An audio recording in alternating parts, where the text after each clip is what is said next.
Hi, నేను మీ Swathi from the మనం give అవేగా MRP 890 అయితే మనము అనుషాకైతే పంపించాము. తను కూడా రిసీవ్ చేసుకుంది. మంచి ఫీడ్బ్యాక్ అయితే ఇచ్చిందండి. ఆ వీడియో కూడా నేను అప్లోడ్ చేస్తాను. అండ్ మీ సపోర్ట్ ఇలానే ఉంటే మరిన్ని మీకు గివ్ అవే పెడుతూ ఉంటాను. సో సపోర్ట్ చేసినందుకు చాలా చాలా థ్యాంక్స్ అండి. తన ఫీడ్బ్యాక్ కూడా ఇచ్చింది. ఆ వీడియో కూడా పెడతాను.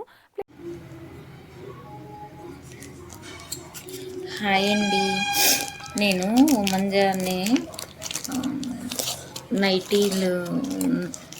నైటీ ప్రొడక్టర్కి లైక్ చేసి కామెంట్ చేశానండి. వాళ్ళు నాకు గిఫ్ట్ తీశారండి. వాళ్ళు అందులో నాకు గిఫ్ట్ వచ్చిందండి. మీషో కోటి అని నాకు నైటీ ఫ్రీగా పంపించారండి వాళ్ళు. అసలు క్లాత్ కూడా చాలా బాగుందండి. అసలు చాలా నేను నమ్మలేదండి అసలు వచ్చే వరకు నిజంగా వస్తుందా అని. మా రిలేటివ్స్ అందరికీ చెప్పానండి. నైటీ క్వాలిటీ అయితే చాలా బాగుందండి. అసలు మీకు దగ్గరగా చూపిస్తున్నాను. Thank you manja, thank you ma'am, like you so much. Like and share and subscribe our channel. Thank you.